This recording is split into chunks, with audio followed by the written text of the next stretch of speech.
4장입니다. 데살로니가전서 4장 1절로 8절의 말씀을 보겠습니다. 그러므로 형제들아 우리가 끝으로 주 예수 안에서 너희에게 구하고 권면하노니 너희가 마땅히 어떻게 행하며 하나님을 기쁘시게 할 수 있는지를 우리에게 배웠으니 곧 너희가 행하는 바라 더욱 많이 힘쓰라. 우리가 주 예수로 말미암아 너희에게 무슨 명령으로 준 것을 너희가 아느니라. 하나님의 뜻은 이것이니 너희의 거룩함이라.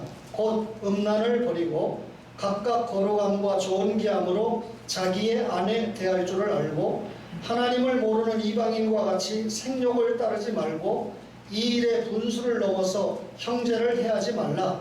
이는 우리가 너희에게 미리 말하고 증언한 것과 같이 이 모든 일에 주께서 신원하여 주심이라.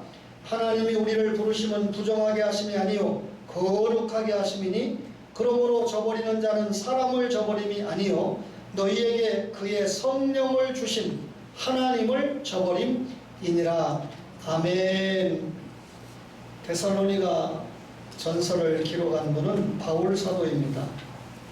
잘 아시는 것처럼 바울 사도가 2차 전도 여행을 할 때 사도행전 16장에서 18장을 보면 빌립보, 데살로니가, 베레아, 아덴, 고린도 등을 다니면서 2차 세계 전도 여행을 했습니다.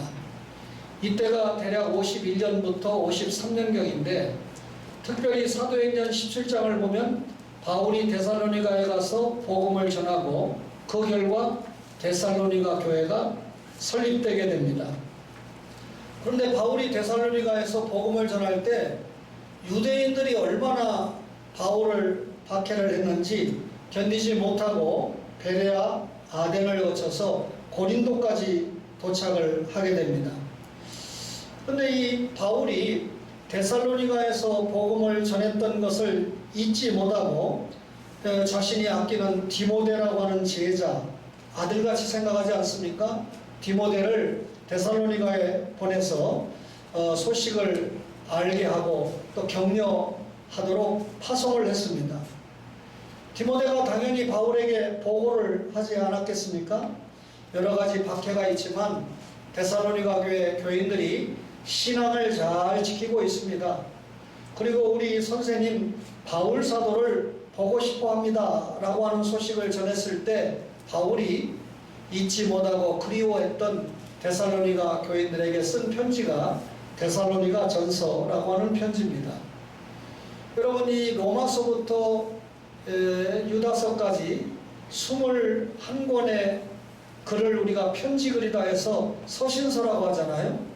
오늘 이 데살로니가 전서는 배치를 보니까 8번째 배치가 됐는데 사실 21권의 편지 가운데 가장 먼저 기록된 성경이 데살로니가 전서인데 데오도잔이라고 하는 유명한 학자를 위시하여 상당 학자들이 데살로니가 전서가 가장 먼저 기록이 됐다. 여러분 목사도 그렇게 동의를 하고 있습니다. 데살로니가 전서는 5장으로 구성되어 있는 짧은 성경인데 이 성경 안에요 예수님이 그러니까 그리스도가 주님인 것을 엄청나게 강조했는데 그리스도가 주님이라고 하는 말이 무려 22번이나 나옵니다. 그만큼 이 데살로니가 전서가 종말론을 강조하면서 예수 믿는 신자의 생활을 강조하는데 5장 전체를 짧은 시간에 다 설명할 수는 없지만 특별히 데살로니가 교회에 대해서 주님이 바울을 통해서 칭찬하고 그리고 데살로니가 교회에 여러 관심을 보이게 됩니다. 그러니까 여러 가지 환란이 있었지만 데살로니가 교인들이 믿음을 잘 지켰다. 진리를 잘 보수했다. 보수했다는 말은 잘 보호하고 그리고 준수했다 그 말이죠. 신앙과 행위가 일치되는 모습을 보였다. 이걸 칭찬했습니다. 그러면서 오늘 여러분과 제가 읽은 본문의 말씀대로 거룩한 생활, 경건한 생활을 요구했고 그 뒤에 보면 종말 앞에 재림교훈을 남긴 성경이 데살로니가 전서입니다. 오늘 읽은 본문 가운데 4장 3절에 뭐라고 그랬나요? 하나님의 뜻은 이것이니 너희의 거룩함이라 그랬습니다. 이 제목으로 오늘 말씀을 좀 상고해 보려고 합니다. 여러분, 이 거룩이라고 하는 것은 사실 하나님께만 적용되는 단어였습니다. 그런데 나중에 이 말이 확장이 돼서 하나님께 속한 물건, 예를 들면 이 강대상을 성구라고 그러죠. 피아노도 예배드리기 위해서 사용하는 이 악기니까 성구입니다. 이게 만약에 술집에 가서 사람들을 흔들게 하는 그런 육체를 자극하는 물건으로 사용한다면 성구라고 말하지 않지요. 예수 믿고 구원받은 성도를 뭐라 그럽니까? 성도다, 이렇게 말하지 않습니까? 그렇다면 성도는 성도다워야 되는데, 성도답다는 게 뭐죠? 거룩한 백성으로 살아야 된다, 그 말이죠. 언약 백성은 하나님과 교제하려면 죄와 부정으로부터 분리가 돼서 거룩한 백성이 되어야 됩니다. 다시 말하면 예수 그리스도를 통해서 죄 씻음을 받고 거룩한 백성으로 살아야 된다, 그 말이죠. 그런데 사실 우리가 거룩하지만 이 세상에서 하나님의 거룩을 따라갈 사람이 있을까요? 없지요. 그렇지만 하나님께서 명령하시기를 내가 거룩하니 너희도 거룩하라 그러셨으니까 우리가 신앙의 요소가 지정의 아닙니까? 이 모든 요소를 동원을 해서 인격을 갖춘 신앙생활을 통해서 하나님 앞에 거룩해지려고 노력해야 됩니다. 예수님을 닮는 신앙생활에 최선의 경주를 해야 됩니다. 레위기 11장 44절에 나는 여호와 너희 하나님이라 내가 거룩하니 너희도 몸을 구별하여 거룩하게 하라. 몸을 구별해서 거룩하게 하라, 이렇게 명령합니다. 베드로전서 1장 15절 이하에 보면 오직 너희를 부르신 거룩한 자처럼 너희도 모든 행실에 거룩한 자가 되라. 모든 행실에 거룩한 자가 되라. 기록하였으되 내가 거룩하니 너희도 거룩할지어다 그랬습니다. 마태복음 5장 48절에 그러므로 하늘에 계신 너희 아버지의 온전하심과 같이 너희도 온전하라. 하나님이 온전하시고 우리는 온전하지 못해요. 그러나 예수 그리스도를 믿는 믿음 가운데 하나님이 우리를 온전해지도록 이끄시고 역사하시기 때문에 우리가 온전에 노력을 하고 또 수고를 할 수 있는 거죠. 결국 이런 말씀들을 총종합해 보니까 레위기 19장 2절이나 베드로전서 1장 15절 이하를 종합하니까 하나님께서 뭐라 합니까? 내가 거룩하니 너희도 거룩하라. 그렇다면 거룩하라는 건 누구의 명령입니까? 하나님의 명령입니다. 따라서 우리가 거룩한 생활을 하지 못하면 하나님의 명령을 거부하는 그런 결과가 되는 것이죠. 오늘 여러분과 제가 살고 있는 이 세상이 소돔과 고모라와 같이 타락한 세상이다, 그렇게 말들 합니다. 예수님의 동생 야고보가 기록한 야고보서 4장 4절에 보면 가늠한 여인들아 세상과 벗된 것이 하나님과 원수됨을 알지 못하느냐? 그런즉 누구든지 세상과 벗이 되고자 하는 자는 스스로 하나님과 원수되는 것이니라 그랬습니다. 여러분과 저는 예수 믿고 주님을 따라가는 사람이잖아요. 그런데 타락한 세상과 벗이 되고 세상이 가는 길로 간다면 누구와 원수가 된다고요? 하나님과 원수가 될 수밖에 없는 것입니다. 그럼 하나님과 원수되지 않기 위해서 다 절처럼 저 산속으로 들어갈까요? 아니죠. 우리는 세상 속에서 빛과 소금이 되어야 되기 때문에 세상을 등지고 살아갈 수는 없습니다.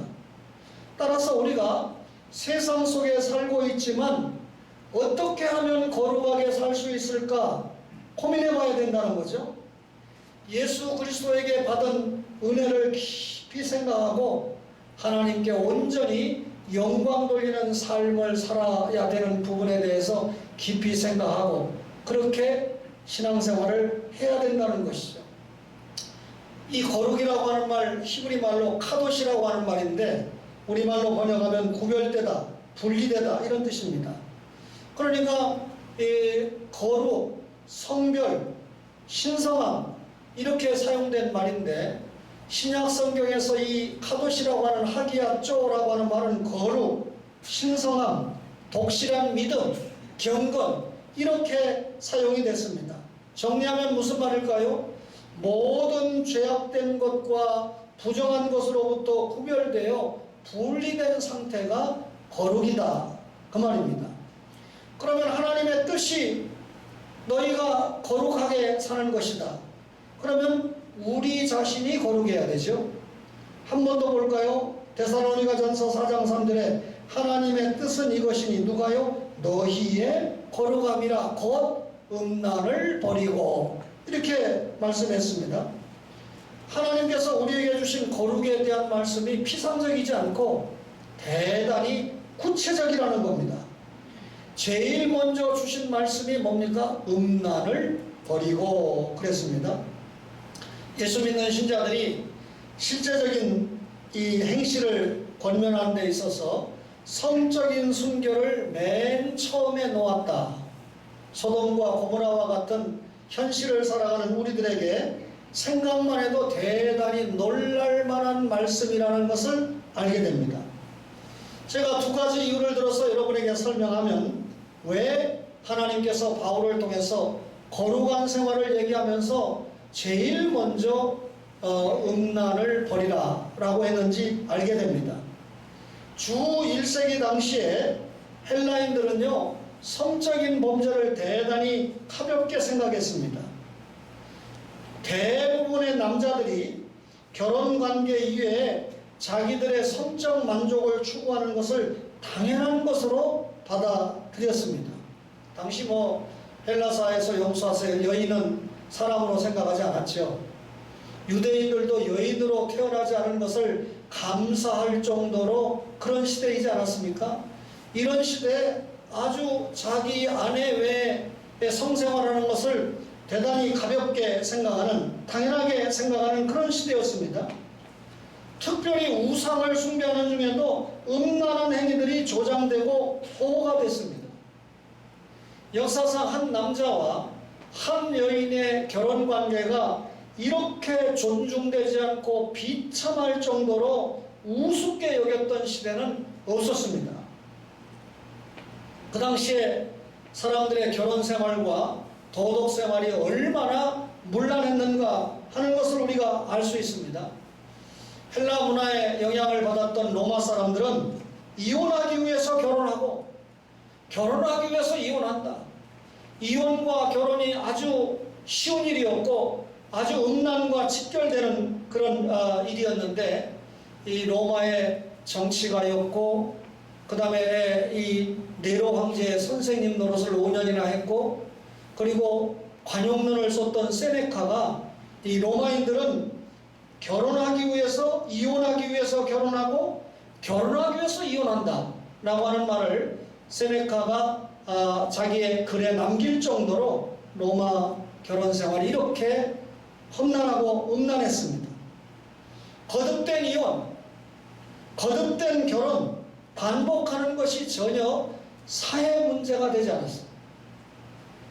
저는 강단에서 정치 얘기하고 싶지 않지만 미국의 어느 대통령의 결혼 생활을 보면 참 우리하고 맞지 않죠. 만약에 우리나라에서 대통령 나왔다면 찍어주는 사람이 별로 없을 정도의 생활이었습니다.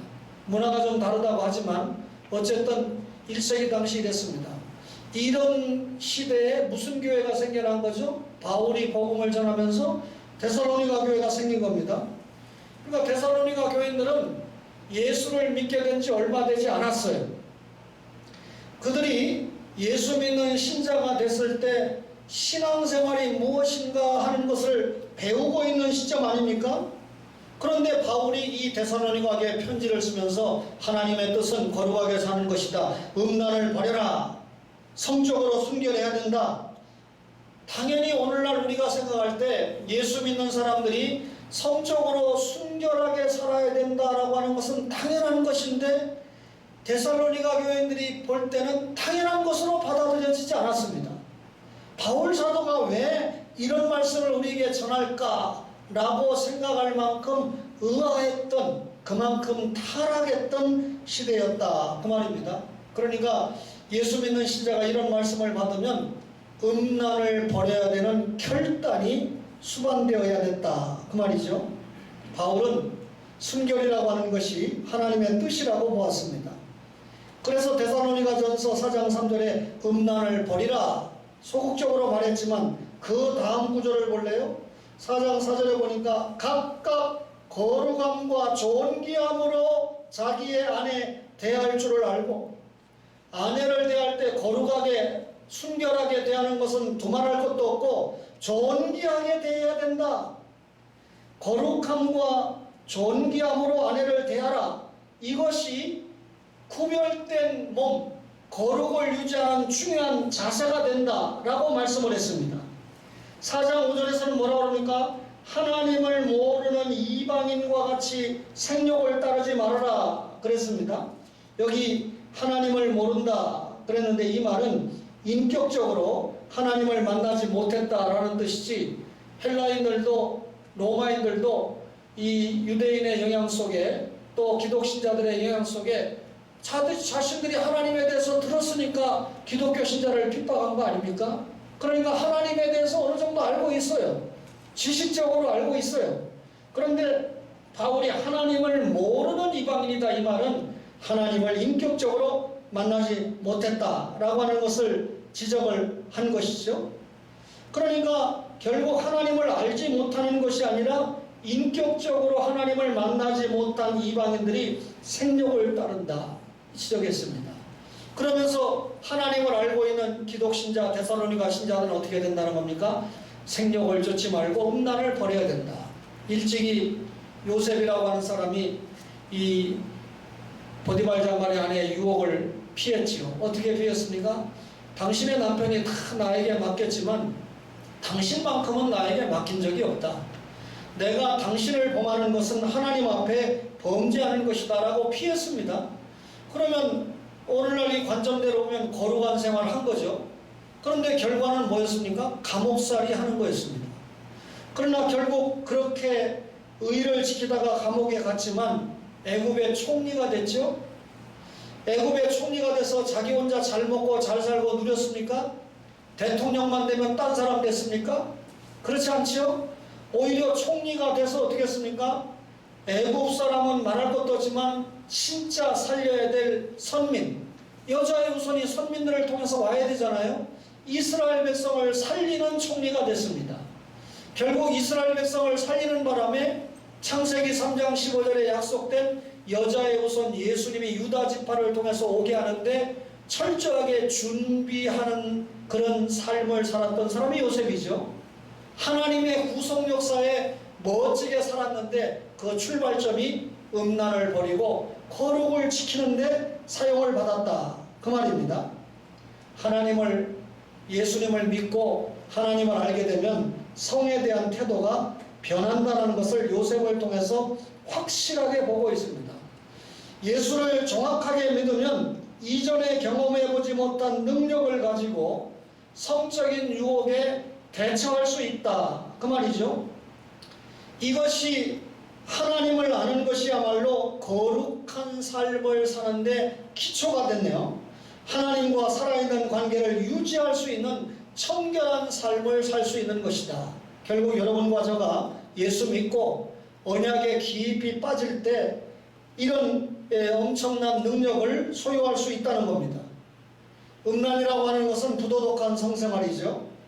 여러분, 음란을 먼저 말하신 것은 음란이 얼마나 무섭고 흉한 죄인가를 말씀하기 위함입니다. 음란은 영혼의 사냥꾼이라고 합니다. 우리의 영혼이 파멸하는 것이 결국 음란에서부터 출발한다는 거죠. 오늘날처럼 성도덕이 문란한 시대에 여러분과 저가 이를 깊이 생각해야 됩니다. 그래서 우리 몸을 잘 다스려 성령의 전이 되는 우리의 몸의 거룩함과 존귀함을 삶으로 아내에게도 남편에게도 그렇게 보여줘야 된다 그 말이죠. 믿음으로 의롭다함을 받습니다. 그런데 거룩함이 없다면 하나님을 볼 수가 없습니다. 제 말이 아닙니다. 히브리서 12장 14절을 제가 읽어드릴까요? 히브리 기자가 14장 14절에 모든 사람과 더불어 화평함과 거룩함을 따르라. 이것이 없이는 아무도 주를 보지 못하리라. 거룩함이 없으면 주님을 보지 못한다 그랬습니다. 거룩함으로 우리를 누르고, 그리고 그 거룩함 가지고 우리를 누르고 있는 죄, 우리를 누르고 있는 부패 벗어날 수 있다는 것이죠. 따라서 우리의 마음과 의지가 점점 깨끗해지는 참된 성도의 거룩한 성품을 만들어갈 수 있는 것입니다. 결국 우리가 거룩한 생활을 한다는 것은 하나님의 명령에 즐거움으로 순종하는 것입니다. 그 하나님의 말씀에 순종했을 때 따라오는 감격적인 삶이 반드시 우리에게 이어진다는 것이죠. 여러분, 우리가 세상 속에 살고 있지만 세속과 분리되는 삶을 살아야 됩니다. 저는 동춘동에서도 목회를 해봤고 논현동에서도 목회를 해봤는데 사실 느끼는 바가 있어요. 동춘동 사람 나쁘다는 말 아닙니다. 동춘동의 아이들은요, 교회에서 뭐 좀 먹을 거 줘도 별로 감심이 없어요. 옛날에 보면. 그런데 이 논현동에 오니까 아이들이 얼마나 감심하고 감격하는지 모르겠어요. 벌써 좀 다릅니다. 말씀을 가르쳐봐도 좀 다릅니다. 그런데 작은 나라, 작은 동네에서도 이렇게 문화가 다른데 총체적으로 보면 연수동도 그렇고 논현동도 그렇고 얼마나 우리가 이 음란의 유혹에 쌓여있는 이런 속에 살고 있습니까? 서울시가 9시 이후에는 불을 다 꺼버린다고 그러니까 경찰들이 조금 편할지 모르겠어요. 이 살인사건이나 여러가지 이 음란 사건이나 이런 게 좀 줄어들지 모르니까. 어쨌든 이 코로나19를 통해서 우리가 긍정적인 요소가 될 수 있는 건 많이 좀 빨리 받아들이고 부정적인 요소는 더 척결하는 그런 성결의 삶을 살았으면 좋겠다 하는 마음을 가지게 됩니다. 개인이 성결해야 됩니다. 그 다음에 공동체 속에서의 거룩인데, 교회는 공동체 아닙니까? 개개인이 구원받은 개개인이 모인 단체가 교회인데, 따라서 이 교회가 거룩해야 되는 이유는 당연합니다. 왜냐하면 우리가 믿고 있는 하나님 자신이 거룩한 분이고, 우리가 믿고 있는 그 하나님이 내가 거룩하니까 너희도 거룩하라고 명령을 했기 때문에 명령을 받은 교회가 순결하고 그리고 순결을 추구하는 것은 당연합니다. 거룩성이 교회의 본질적인 요소고 교회의 정체성을 드러내는 핵심 요소가 된다 그 말이죠. 에베소 5장 26절 이하에 보니까 이는 곧 물로 씻어 말씀으로 깨끗하게 하사 거룩하게 하시고 말씀과 성령으로 구원받아 거룩하게 하시고 자기 앞에 영광스러운 교회로 세우사 티나 주름 잡힌 것이나 이런 것들이 없이 거룩하고 흠이 없게 하려 하십니다. 영광스러운 교회가 어떤 교회입니까? 거룩하고 흠이 없는 교회다. 교회가 거룩하다는 것은 우리의 믿음의 고백입니다. 사실 이 평상시에 우리가 살아갈 때 거룩이라고 하는 말 잘 사용하지 않습니다. 이 분리하다라는 말인데 죄로부터 분리하다, 쇠상으로부터 분리하다, 이게 거룩이죠. 그러면 교회가 거룩성을 추구한다 그러니까 어떤 사람이 묻기를 교회 다니면 다 거룩하냐? 교회가 거룩한 곳이냐? 이렇게 물을 수 있습니다. 지금 한국교회 현실에서 교회가 거룩하다라고 답할 수 있는 건 저도 자신 없습니다. 그러면 여러분, 그렇다고 이런 하나님의 말씀을 대하고 전하면서 이런 질문을 받을 때 우리가 어떻게 답해야 됩니까?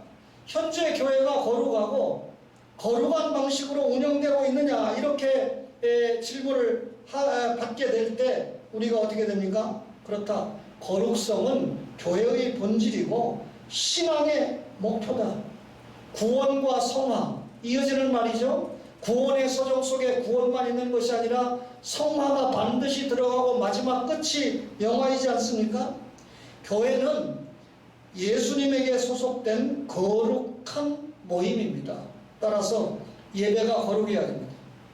이 예배가 거룩하지 못하니까 지난 시간에 제가 하나님께서 마스크를 씌웠다라고 그런 해석까지 내놓을 정도로 한국교회 예배가 많이 험난해져 있지 않습니까? 거룩한 예배로 되돌아가야 돼요. 천주교도요, 옛날에 미사 참 거룩했습니다. 외적으로 볼 때. 요즘 뭐 거기서 거깁니다. 오해하지 마세요. 또 교회의 행사, 심지어 여러분이 드리는 헌금을 집행하는 것까지도 하나님의 거룩하심을 따라서 진행되어야 됩니다. 성결함과 순결함의 근본 정신이 유지가 되어야 된다 그 말이죠. 많은 사람들이 예배드리기 위해서 교회에 드나들고 있습니다. 여러분, 교회는 어떤 사람들의 모임이나 어떤 사람들의 조직이 아닙니다. 교회의 본질은 성령님이 주장하시고 성령님이 함께 하시는 공동체가 된다는 거죠.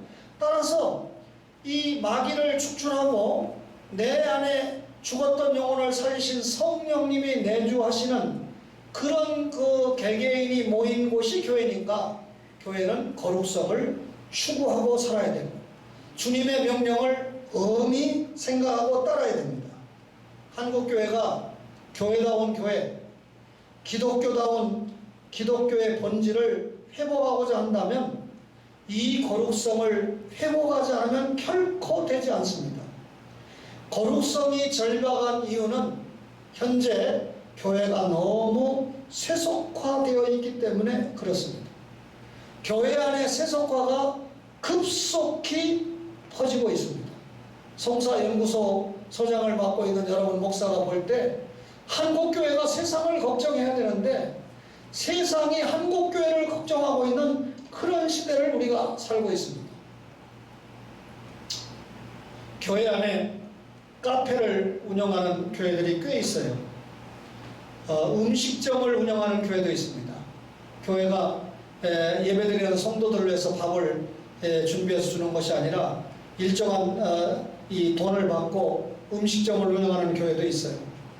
교회 안에 보면 선물 가게를 운영하는 교회도 제가 봤습니다. 여러분, 교회가 예배와 기도와 말씀에 전념해야 되는데 사실 이런 것들이 교회를 세속화시키는 하나의 통로 역할을 했습니다. 교회가 예배 드리기 위하고 하나님의 말씀을 전하기 위한 공간이면 되는데 요즘 세상에 뺏기지 않기 위해서 교회 농구장, 탁구장, 수영장 만드는 교회들이 있죠. 또 그거 만들었다고 신문에 대서특필에 나오는 교회들 있습니다.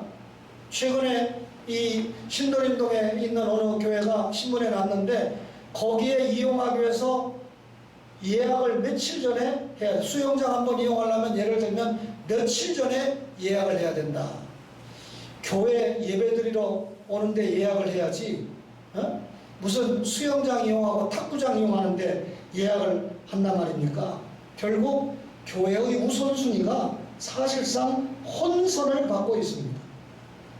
이런 중에 하나님 앞에서 자신을 돌아보고 회개하는 거룩함은 묻혀버렸다 그 말이죠. 한국교회가 산업화와 도시화 과정에 편성을 해버렸습니다. 제가 어렸을 때 학교 갈 때는 무슨 노래 부르고 학교 가는지 잘 알죠? 잘 살아보세 잘 살아보세 우리도 한번 이렇게 하고 갔습니다. 또 학교 가기 전에 거의 1km 전방에서 걷다 보면 들려요. 이 새벽정이 울렸네 하면서 얼마나 잘 살아보자는데 포함이 됐는지 한 대통령이 1차, 2차, 3차 경제개발 5개년 계획을 실시하면서 100억 불 수출 1인당 개인 1000불 소득 이걸 목표해서 움직일 때 교회도 똑같이 성장.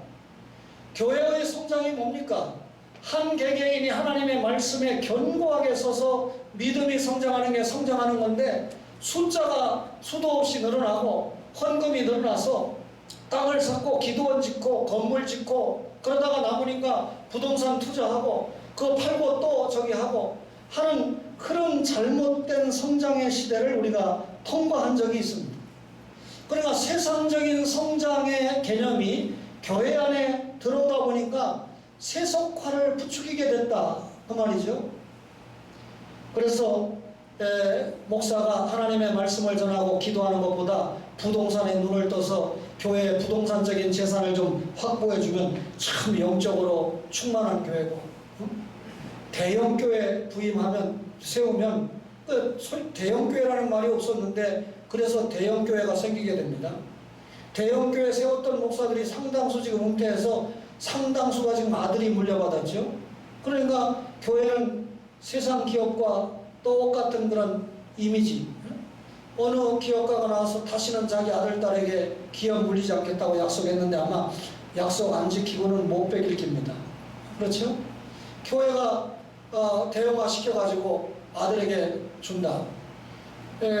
우리 장로님들이 뭐 지나가는 말로 그런 말씀을 하셨겠지만, 혹시 제가 은퇴하면 제 아들 목사가 될 친구에게 물려준다 그러면 제가 제 아들이 목사 돼서 이 교회에 부임할 때까지 남은 기간은 제가 주님을 위해서 목회하는 게 아니고 무슨 일 하나를 해도 아들을 편안하게 목회하기 위해서 제가 희생하는 그런 주님의 종이 아니라 세상의 종이 될 수 있는 가능성이 충분히 있었던 것이죠.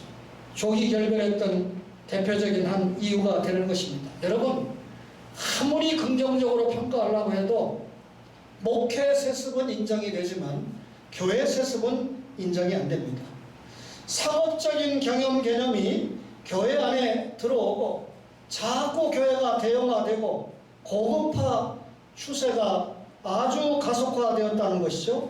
거룩한 원리를 무시하고 편법과 불법을 자행합니다. 막 그린벨트 같은 걸 사가지고 그냥 불법으로 교회 짓고 벌금 내가면서, 저는 연수동에서 이 유치원을 사가지고 했으면 조금 더 교회가 성장할 수 있는 기회가 있었는데 유치원을 사는 것 자체가 불법이었습니다.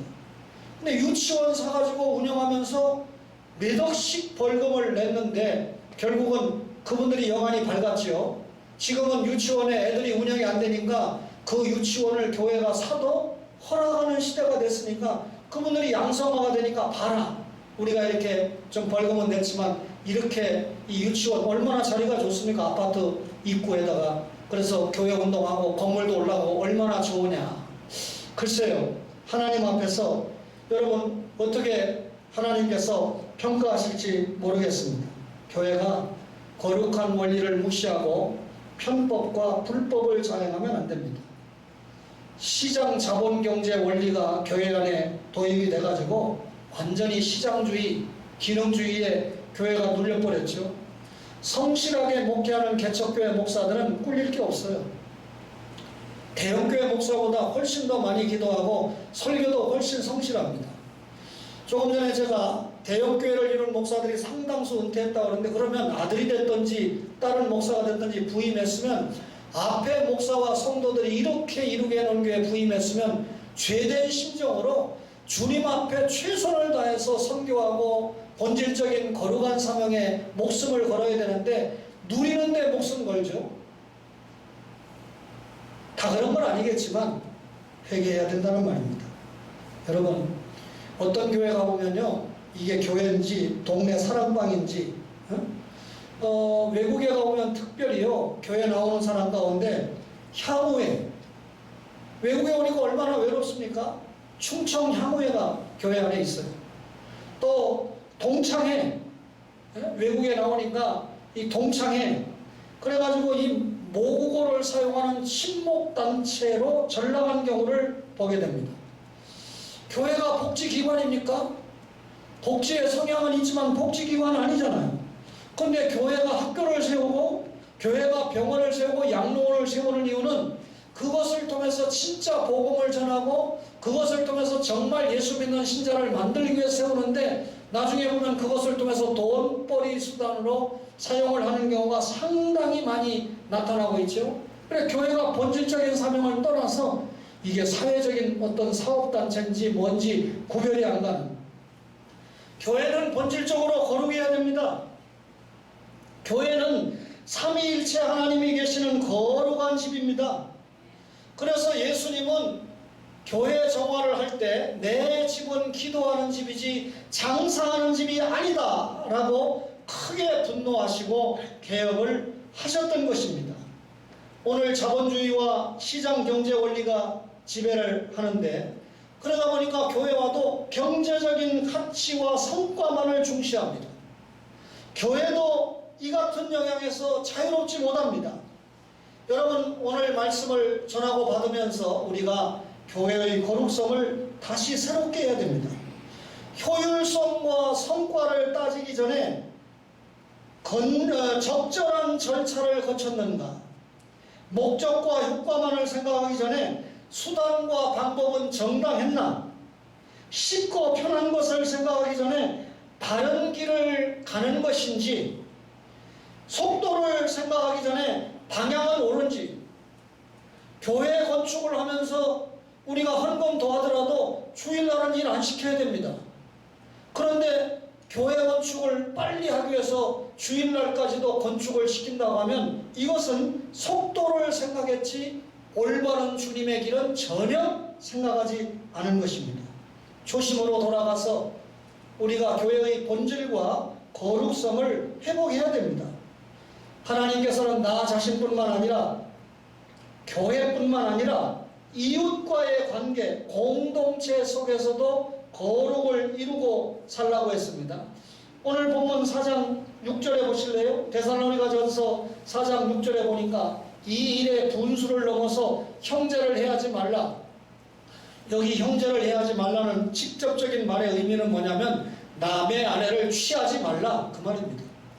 오늘 이 본문의 의도는 이 일의 분수를 넘어서 형제를 해하지 말라 확장해서 가면요, 예수 믿는 성도가 나 때문에 저 성도가 신앙생활을 더 잘할 수 있도록 자극을 주고 도전을 주는 그런 사람이 돼야 됩니다. 오늘 용서하세요. 정장로님이 교회 오시면 저에게 먼저 찾아와서 인사를 하는데 몇 가지 부탁을 했습니다.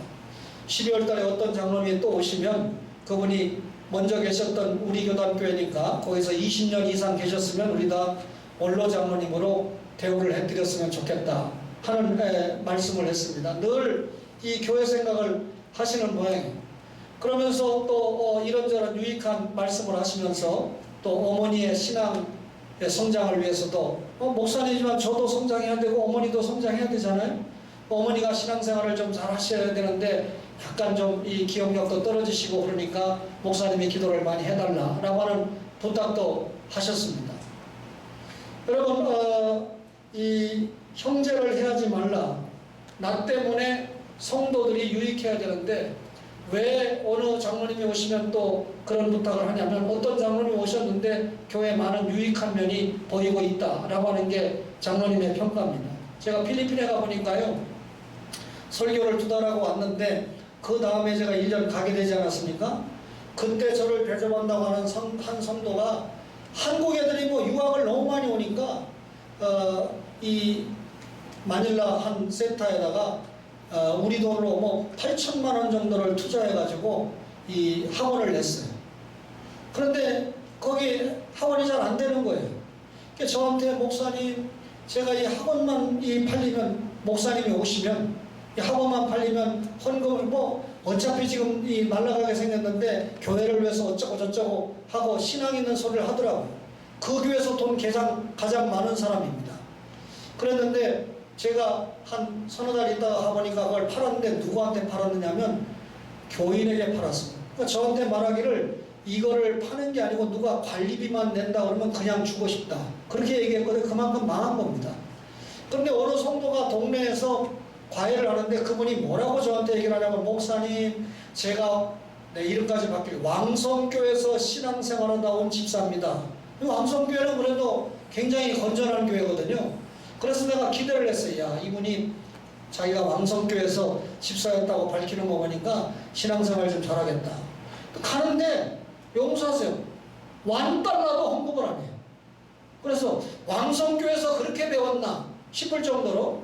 그런데 결국 돈에 욕심이 많으니까 앞에 그 성도가 8천만 원 투자해서 해놓은 걸 자기가 8천만 원 내고 시설비까지 내고 들어간 겁니다.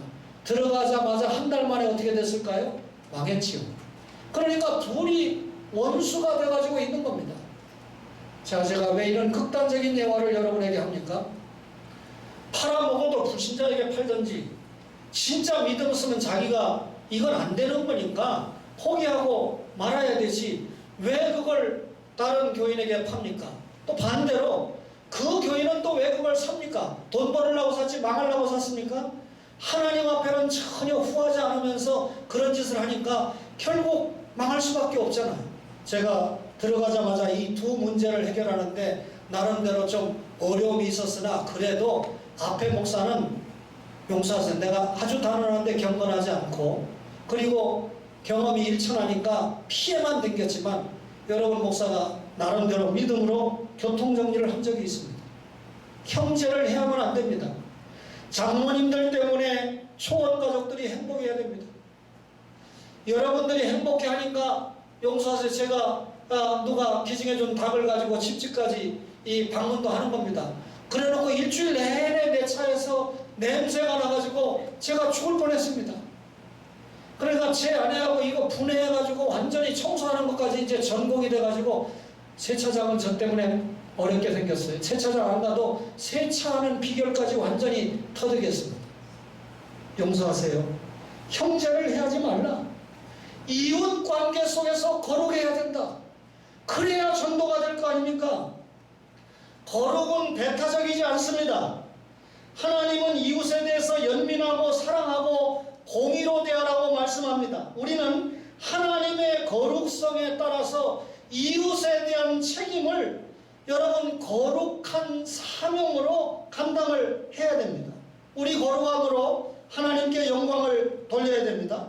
우리가 섬기는 교회가 거룩성을 회복해서 영광스러운 교회가 되어야 됩니다. 데살로니가 교회 믿음의 역사 있다고 그랬죠. 구원받은 교회입니다. 소망에 인내했다고 그랬죠. 천국을 소망하면서 가는 교회입니다. 중간에 사랑의 수고를 한 교회라고 그랬죠. 엄청나게 영광스러운 교회, 칭찬받는 교회였습니다. 사랑의 수고가 뭡니까? 안 믿는 사람 예수 믿어서 믿게 하고 믿는 사람 더 잘 믿게 하는 게 사랑의 수고 아닙니까? 전도와 영육이 사랑의 수고 아닙니까? 이 일을 위해서 4장 7, 8절 읽고 마칠게요. 하나님이 우리를 부르심은 부정하게 하심이 아니요 거룩하게 하심이니 그러므로 저버리는 자는 사람을 저버림이 아니요 너희에게 그의 성령을 주신 하나님을 저버림이라. 하나님의 뜻은 너희의 거룩함이라. 거룩함을 저버리는 성도는 하나님을 저버리는 성도라는 사실을 깨닫고 거룩한 생활에 최선을 다하는 초원과 초원 가족이 되시기를 주님의 이름으로 간절히 바랍니다.